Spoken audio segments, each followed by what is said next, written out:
یہ اسلام کی کیا ہے؟ عبادات۔ پھر اسی طریقے سے اسلام ہم سے اخلاقیات کا بھی ہمیں حکم دیتا ہے، اسلام ہمیں ایمانیات کا بھی حکم دیتا ہے، جس طریقے سے کہ اسلام کے جو بنیادی عقائد ہیں، جیسے کہ ہم اسکولوں میں پڑھتے تھے، ہم سب کو آتا بھی کہ آمنت باللہ و ملائکتہ و کتبہ و رسولہ، تو یہ اسلام کے بنیادی عقائد ہیں کہ اللہ تبارک و تعالیٰ کی ذات پر ایمان، پھر اس کے فرشتوں پر ایمان، پھر کل رسولوں اور انبیاء پر ایمان، پھر آسمانی کتب پر ایمان، پھر اسی طریقے سے تقدیر پر ایمان، اور مرنے کے بعد دوبارہ اٹھنے پر یعنی قیامت پر ایمان۔ تو یہ ہے اسلام۔ اب ہم بحیثیت مسلمان کلمہ ہم سب پڑھتے ہیں، لیکن جن چیزوں کا اللہ تعالیٰ اور اس کا رسول ہمیں حکم دیتا ہے، یعنی اوامر ہیں جو اللہ تعالیٰ کے، جن چیزوں کو اللہ تعالیٰ ہمیں کرنے کا حکم دیا، اب وہ آہستہ آہستہ ہم چھوڑے جا رہے ہیں۔ جن چیزوں سے اللہ اس کے رسول نے ہمیں منع کر دیا، ہم ان چیزوں میں مشغول ہو گئے۔ تو اب اگر میں یوں کہوں تو غلط نہ ہوگا کہ ہم اب ایک نام نہاد مسلمان رہ گئے ہیں، اور قرآن مجید فرقان حمید میں اللہ تعالیٰ فرماتا ہے کہ لوگوں اس دین کے ساتھ تم جڑے رہو، اس کے ساتھ اگر تم جڑے رہو گے، پھر آقا اسلام کی حدیث مبارکہ بھی وابستہ رہو گے، تو یقیناً تمہارے یہاں خوشحالی آئے گی، پھر امن ہوگا، پھر سکون ہوگا، پھر اطمینان ہوگا، پھر معاشرے سے ہر قسم کی ظلم کا، جبر کا، استبداد کا، ظلم کا، ناانصافی کا خاتمہ ہوگا۔ شرط یہ رکھ دی کہ تم اس کے ساتھ جڑے رہو، اور وہ کیا ہے؟ دین اسلام۔ دین اسلام ہمیں پیار کا حکم دیتا ہے، دین اسلام ہمیں امن کا حکم دیتا ہے، دین اسلام ہمیں اخوت کا حکم دیتا ہے، دین اسلام ہمیں بھائی چارگی کا حکم دیتا ہے، دین اسلام ہمیں سلامتی کا حکم دیتا ہے۔ تو اسی طریقے سے مسلمان ہونے کی حیثیت سے جہاں اللہ تبارک و تعالیٰ کو مانتے ہیں، اس کو ایک مانتے ہیں، اس کے ساتھ کسی کو شریک نہیں ٹھہراتے، اور ہم یہ ہمارا عقیدہ ہے کہ وہ رب کسی کا محتاج نہیں، کل کائنات اس کی محتاج ہے، اور اس کے نبی کریم صلی اللہ علیہ وسلم اس کے آخری رسول ہیں۔ لیکن اب حضور کی سیرت ہے، آپ علیہ السلام کا اسوہ مبارک ہے، کہ اب ہمارے ہاں اگر دیکھا جائے کہ اب تو بڑے بڑے سیرت النبی کے جلسے بھی ہوتے ہیں، عید میلاد النبی کے جلوس بھی ہوتے ہیں، لیکن وہ تڑپ نہیں پیدا ہوتی۔ جس طرح کہا جاتا ہے کہ عید میلاد النبی، بہت سے مولانا کا کہنا ہے کہ کوئی اس عید میلاد النبی کو مناتا ہے، بالکل ہم خوشی سے مناتے ہیں، ہماری عید ہے، تو اس حوالے سے کیا کہنا ہے آپ کا کہ وہ صحیح ہے یا غلط ہے؟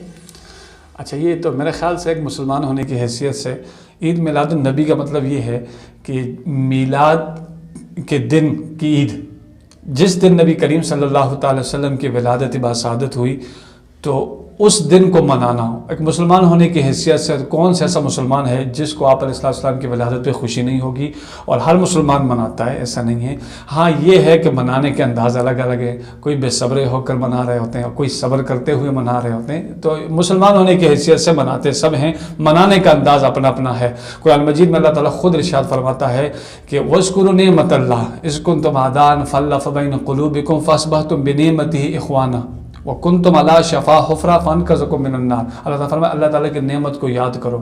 نعمت سے مراد یہاں آقا علیہ السلام کی ذات مبارکہ ہے۔ جب وہ نعمت نہیں تھی نا تو تم دشمن تھے، یعنی زبان جاہلیت کو بیان کیا کہ جب آپ علیہ السلام کی ولادت باسعادت نہیں ہوئی تھی تو اس وقت ظلم و ستم کا دور دورہ تھا، اس وقت جور و جفا عام تھا، انسان کے خون کا پیاسا تھا، بچیاں زندہ درگور کی جاتی تھیں، عورتیں حیوانوں کی طرح زندگی بسر کرتی تھیں، کمزوروں کا، غریبوں کا، ضعیفوں کا کوئی پرسانی حال نہیں ہوتا تھا۔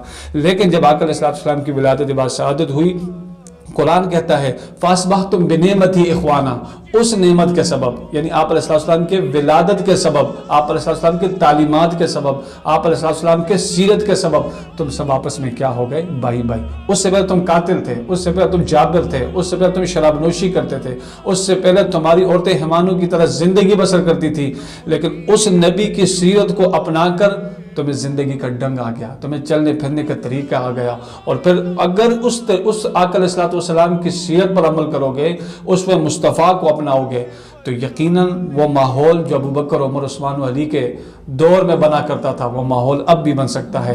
وہ ہماری کمی ہے کہ ہم سے آہستہ آہستہ دین دور ہو رہا ہے، بلکہ دین نہیں، ہم خود دین سے آہستہ آہستہ جو پیچھے ہو رہے ہیں۔ تو بس یہ پیغام ہونا چاہیے، آپ کے چینل کے توسط سے اپنے تمام ناظرین کو پیغام دوں گا کہ اس دین کی طرف پلٹ کر آئیں۔ دیکھیں اس وقت میرے خیال سے، اگر شاید میں غلط بھی ہو سکتا ہوں، تقریباً 52 اسلامی ممالک ہیں، 52 کم و پیش ہو سکتے ہیں، یا 58 اسلامی ممالک ہیں، لیکن اسلامی ممالک ضرور ہیں، لیکن اسلام ان میں دور دور تک ہمیں نظر نہیں آ رہا۔ کیوں؟ اسلام ہمیں اخوت کا حکم دیتا تھا، قرآن مجید میں اللہ تعالیٰ فرماتا ہے انما المؤمنون اخوہ، مسلمان آپس میں بھائی بھائی ہیں، لیکن اب دو سگے بھائی بھی آپس میں بھائی نہیں ہیں، وہ ایک دوسرے کو بھائی ماننے کے لیے تیار نہیں۔ تو ایک مسلمان ہونے کی حیثیت سے ہمیں ایک ہونا ہوگا، ہمیں آپس میں اتفاق پیدا کرنے ہوگی۔ قرآن مجید میں فرمایا واعتصموا بحبل اللہ جمیعا ولا تفرقوا، اللہ تعالیٰ کی رسی کو مضبوطی سے تھامو اور کسی قسم کے پھوٹ کا شکار نہ ہو، فرقہ واریت کا شکار نہ ہو، یعنی اللہ تبارک و تعالیٰ کے اور اس کے رسول کے احکامات کو مانو۔ تو جو اللہ اس کے رسول کے احکامات کو مانتا ہے اور پھر جو اللہ اس کے رسول کے جن چیزوں سے منہیات ہیں اس سے رکتا ہے، تو یقیناً اس کی زندگی میں امن ہوتا ہے، سکون ہوتا ہے، اطمینان ہوتا ہے۔ تو میں یہ کہوں گا آپ بار دیگر آپ کے چینل کے توسط سے آپ کے دوست احباب کو اور تمام ناظرین کو کہ معاشرے میں اس وقت ضرورت اتفاق کی ہے، معاشرہ اس وقت ہم سے تقاضا کرتا ہے اخوت کا، بھائی چارگی کا، محبت کا۔ اگر آپ چاہتے ہیں کہ دنیا میں ایک بار پھر تم عروج کا شکار ہوں اور تمہارے قاتل، تمہارے ظالم، تمہارے دشمن وہ زوال کا شکار ہوں، تو اس کے لیے آپ کے پاس صرف ایک ہی راستہ ہے، وہ ہے اللہ اس کے رسول کی تعلیمات کو اپنانے کا۔ جب اس کو اپناؤ گے تو یقیناً اللہ تبارک و تعالیٰ آپ کو فتح اور نصرت سے ہمکنار فرمائے گا۔ اچھا، جیسا کہ آپ نے یہ بتایا کلمے کے بارے میں، تو سب سے پہلے نماز اور نماز سے پہلے وضو ہوتا ہے، تو آپ اگر وضو کے بارے میں بھی یہ بتا دیں، جو زیادہ تر بہت سے ایسے نوجوان ہیں یا پچھلے لوگ ہیں ان کو صحیح طریقہ وضو کا بھی بتا دیں، کیونکہ ہمارا پہلا پروگرام ہے تو ہم اسٹارٹ وضو سے کریں۔ تو بسم اللہ الرحمن الرحیم۔ قرآن مجید فرقان حمید میں اللہ تعالیٰ فرماتا ہے ان اللہ یحب التوابین و یحب المتطہرین، کہ بے شک اللہ تبارک و تعالیٰ توبہ کرنے والوں کو اور پاک صاف رہنے والوں کو پسند فرماتا ہے۔ تو یہ ہے طہارت، یہ شرائط میں سے۔ طہارت کے معنی ہیں پاکیزگی۔ اب طہارت کی بھی دو قسمیں، ایک ہے طہارت ظاہری اور ایک ہے طہارت باطنی۔ ایک ظاہری طہارت، مثلا انسان کے جسم کا صاف ہونا، اس کے کپڑوں کا صاف ہونا، یہ نماز کے لیے شرط ہے۔ اور پھر ایک ہے باطنی طہارت، میں پہلے تھوڑا سا اس پہ گفتگو کر لیتا ہوں، پھر میں فرائض کی طرف آ جاؤں گا۔ اب طہارت، ظاہری طہارت کا مطلب کیا ہے کہ آپ کے بدن پاک ہو، آپ کے کپڑے پاک ہوں، اور جس جگہ پر آپ نماز پڑھ رہے ہوں وہ پاک ہو۔ تو اس طریقے سے جب آپ کا ظاہر پاک ہوگا تو یہ ہوئی ظاہری طہارت۔ ایک ہے باطنی طہارت۔ باطنی طہارت کا مطلب کیا کہ ظاہری طہارت کے ساتھ ساتھ آپ کا باطن یعنی آپ کا دل اور دماغ بھی پاک ہو۔ مثال کے طور پر دل میں انسان کے تکبر پیدا ہوتا ہے، حرص پیدا ہوتی ہے، لالچ پیدا ہوتا ہے، طمع پیدا ہوتا ہے، تو اس سے بھی اپنے دل کو پاک کر دو، اپنی سوچ کو پاک کرو، اپنی سماعتوں کو پاک کر دو، اپنی بصارت کو پاک کر دو، اپنی زبان کو پاک، یعنی زبان پہ گالم گلوچ نہ آئے، آنکھوں میں حیا پیدا ہو جائے، ہماری کیا کہتے ہیں سماعتیں پاک ہو جائیں۔ تو اسی طریقے سے جب ظاہری طہارت کے ساتھ ساتھ ہماری باطنی طہارت بھی ہو جائے گی تو پھر اللہ تبارک و تعالی ہمیں ایک مسلمان کے درجے سے اٹھا کر ایمان کے درجے تک لے جائے گا۔ تو بھی جہاں تک تعلق ہے، آپ نے سوال کیا کہ نماز، تو نماز کے لیے طہارت جو ہے شرط ہے، اور پھر اس طریقے سے وضو ہے۔ وضو کے لیے قرآن مجید میں اللہ تعالیٰ نے فرمایا یا ایھا الذین آمنوا اذا قمتم الی الصلاۃ فاغسلوا وجوہکم وایدیکم الی المرافق وامسحوا برؤوسکم وارجلکم الی الکعبین، کہ ایمان والو جب تم نماز کا ارادہ کرو تو اس کے لیے جو ہے 4 فرض ہیں۔ نمبر 1 پیشانی کے بالوں سے لے کر ٹوری کے نیچے تک، اور ایک کان کی لو سے لے کر دوسرے کان تک پورے چہرے کو دھونا، یہ فرض ہے۔ پھر دوسرا یہ ہے کہ دونوں ہاتھوں کو کوہنیوں سمیت دھونا، اور تیسرا ہے چوتھائی سر کا مسح کرنا، اور چوتھا ہے دونوں پاؤں ٹخنوں سمیت دھونا۔ اب ہوتا کیا ہے کہ کچھ لوگوں کو ہم دیکھتے ہیں جیسے بڑا فیشن کا دور ہے، اور لوگ یہ بھی چاہتے ہیں کہ ہلکی پھلکی پاکی بھی ہو جائے اور ہمارا فیشن بھی خراب نہ ہو۔ جس طریقے سے آج کل یہ آستینیں چھوٹی ہوتی ہیں، تو بہت سارے میں نے لوگوں کو دیکھا کہ وہ آستینیں اوپر نہیں ہو سکتی، تنگ بناتے ہیں اور پھر اس سے آگے کے دھو لیتے ہیں۔ اب یہ فرض ہے، کوہنیوں کو دھونا کیا ہے؟ فرض ہے، اور اس فرض کو چھوڑ دیتے ہیں۔ تو اب آسان سی بات ہے کہ فرض چھوٹ گیا تو اس کا وضو نہیں ہوا، جب وضو نہیں ہوا تو اس کی نماز بھی نہ ہوئی۔ پھر اسی طریقے سے زیادہ تر پھر ہمارے خواتین کی بات کر رہا ہوں اکثر کہ ان کا میک اپ ایسا ہوتا ہے یا ناخن کے اوپر پالش لگی ہوئی ہوتی ہے، پتہ نہیں اس کو پالش کہہ رہے ہوتے ہیں میرے خیال سے، اچھا غالباً کہ غلط نہ ہو جائیں۔ اب وہ کیا ہوتا ہے کہ وہ پانی کی وہ ایک طے ہوتی ہے اور پانی جسم تک پہنچتا نہیں۔ اب ایسی صورت میں اگر اس کا وضو ہوگا تو وہ طہارت نہیں کہلائے گی۔ تو یہ ہے فرائض۔ تو پھر اسی طریقے سے پھر وضو کی سنتیں ہیں۔ فرض یہ ہے کہ ان پر عمل ضروری ہے، اور اگر سنتوں پہ عمل ہو جائے، جیسے وضو کی سنتیں، جب سنتوں پہ عمل ہو گیا تو خود بخود جو ہے نا فرائض پر عمل ہو جائے گا۔ اس کے لیے کیا ہے کہ سب سے پہلے انسان نیت کرے، کیا کرے؟ نیت کرے، طہارت کی نیت کر لے، اور پھر اس کے بعد جو ہے نا بسم اللہ الرحمن الرحیم پڑھے، اور پھر جب بسم اللہ الرحمن الرحیم پڑھے گا تو پھر اس کے بعد وہ ہاتھوں کو دھوئے، یہ وضو کی سنتوں میں سے ہیں. پھر کہ ہاتھوں کو 3 مرتبہ کلائیوں تک پہلے دھو لیں اور پھر اس کے بعد جو ہے نا کلی کریں.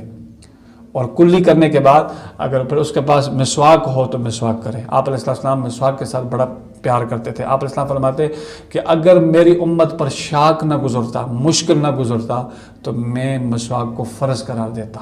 تو پھر اس کے سائنسی طور پر بے شمار اس کی خوبیاں ہیں کہ اس کے بے شمار فوائد ہیں کہ انسان کو جہاں جسمانی طور پر، روحانی طور پر بھی اللہ تبارک و تعالیٰ اس کو پاکیزگی عطا فرماتا ہے، اور جسمانی طور پر کہ اس کا معدہ کبھی خراب نہیں ہوتا، اس کے دانت کبھی خراب نہیں ہوتے، اس کا جو ہے کیا کہتے ہیں اس کو ذہن اس کا بڑھتا ہے، اور پھر اس کا حافظہ مضبوط ہو جاتا ہے. تو یہ مسواک کے مطلب سائنسی فوائد بے شمار ہیں. 1400 سال پہلے آقا علیہ السلام نے فرمایا اگر میری امت پہ مشکل نہ گزرتا. یہاں بھی آپ علیہ السلام اپنی امت کا کتنا خیال کر رہے ہیں، تو میں اپنی امت کے لیے مسواک کیا کر دیتا، فرض کر دیتا. تو کلی کریں، کلی کے بعد مسواک کریں، اور پھر اسی طریقے سے 3 مرتبہ ناک میں پانی ڈالیں اور بائیں ہاتھ کی انگلی سے جو ہے نا ناک کو صاف کریں. پھر پورے جو ہے چہرے کو دھوئیں، اور پھر چہرے کو دھونے کے بعد پھر اسی طریقے سے دائیں ہاتھ کو، پھر بائیں ہاتھ کو، پھر ہر ایک کے اوپر 3 دن، پھر پورے سر کا مسح کریں. اور پھر پورے سر کا مسح کرنے کے بعد جو ہے کیا نام ہے، پھر اس کا پہلے دائیں پاؤں کو، پھر بائیں پاؤں کو، اور اسے کہ دونوں پاؤں کو جب دھوئے تو الٹے ہاتھ کے ساتھ دھوئے. تو یہ وضو کی سنت ہیں. تو ہمیں یہ چیزیں سیکھنی ہیں. اگر آپ اس قسم کے پروگرام کریں گے تو بہت اچھا ہوگا. اور اگر اس کو سنیں گے ہمارے نوجوان، ہمارے طلباء، تو کیونکہ آج کل دور ہے سوشل میڈیا کا، اور ہر بندے کے ہاتھ میں ایسی چیزیں ہر وقت پکڑی ہوئی ہوتی ہیں. تو جب اس قسم کے موضوع کا انتخاب ہوگا تو اس کا بڑا فائدہ ہوگا، اور اللہ پاک اس کا آپ کو اجر بھی عطا فرمائے گا. آمین. اور اچھا، جیسا کہ آج کل کے یہاں پہ نوجوان یا ینگ ہو یا جو بھی بزرگ ہو، تو زیادہ تر لڑکے ہو تو وہ ہاف ٹی شرٹ بازو والی پہنتے ہیں. تو آپ یہ بتا دیں اس میں نماز جائز ہے یا نہیں ہے؟ دیکھیں، یہ تو میرے خیال سے جہاں تک تعلق ہے سطر کا، جو کہ ہوتا ہے نا پردہ ہوتا ہے، پردہ تو ہو جاتا ہے، نماز ہو جاتی ہے.